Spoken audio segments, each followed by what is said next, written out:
We all made baptism promises, or someone made them on our behalf when we were baptized. We repeated them at confirmation, and we repeat them many times throughout the course of our lives. And they're good promises, but I think there's one that's missing. I think there's a promise we all ought to make that we don't. So I invite you now to raise your right hand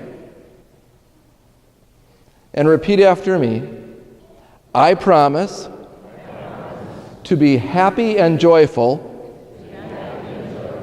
whether I like it or not. I learned this from a guy named Larry with whom I was playing cribbage one night. Now, Larry's friends had told me that he's a championship caliber cribbage player. And sure enough, he beat me decisively. And after we were finished with the game, Larry leaned back, smiled broadly, and laughed a little. And then we played a second game.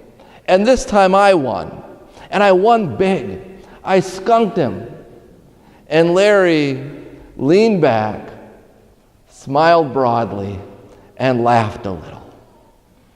To Larry, it did not matter if he won or lost. It made no difference. He had a fun, enjoyable time no matter what. We were playing at the St. John's homeless shelter downtown where Larry was living. Larry had lost everything.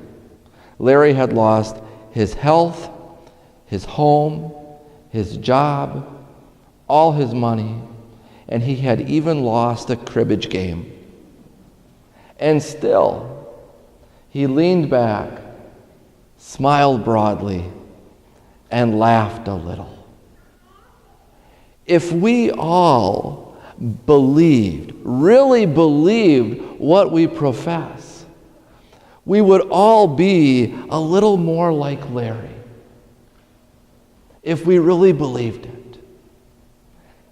If we really believed that we are people of the resurrection, not people of the tomb. If we really believed that those who see light can walk in the dark. And if we believed that God, who is love, is always available all the time to each and every one of us. And that the God who is love conquers all. We would all be a little more like Larry. And we would all be able to lean back, smile broadly, and laugh a little, even when the chips are down. We have this reading from the prophet Isaiah. And he's speaking to people who've lost everything. They're in exile. They've lost their identity. They've lost their home. And he says, hey, everything's going to be great. Everything's going to be wonderful. But do we believe it? And we have Paul writing from prison. He's in prison when he's writing to the Philippians, and he writes, look, I've been rich and I've been poor. I've been free, I've been in prison. I've been a saint, I've been a sinner. And through it all, my faith tells me that I can be happy and joyful no matter what.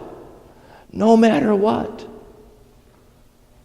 Because I know things are going to be great. And then we have Jesus speaking to the chief priests and the elders, saying, let's understand something here. Everyone is welcome. This banquet of love, this endless experience of happiness and joy is available to everyone, the bad and good alike. Everyone has this endless happiness and joy available to them.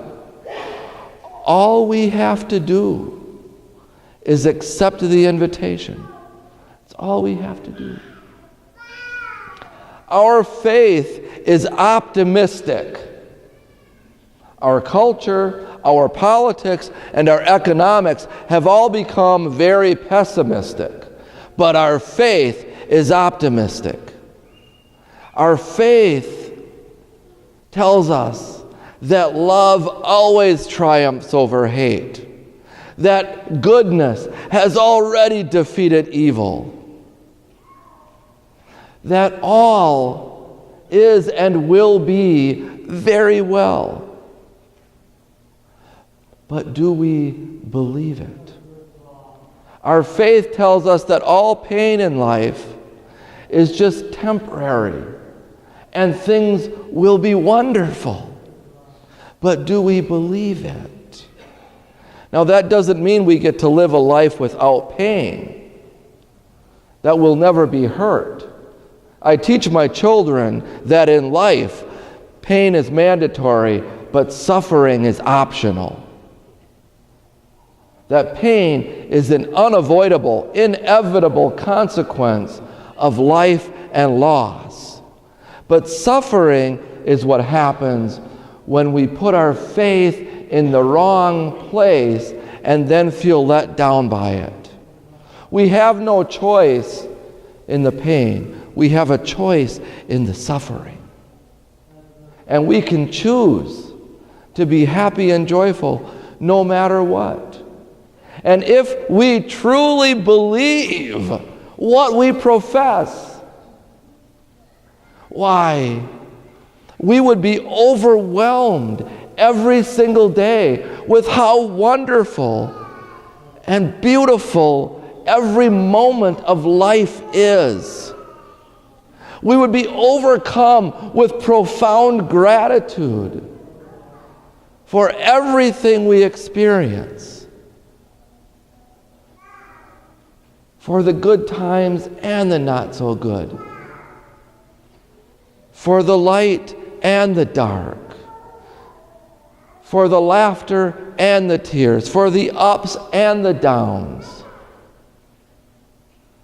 No matter what, if we really believe what we profess, we would always be able to lean back, smile broadly, and laugh a little.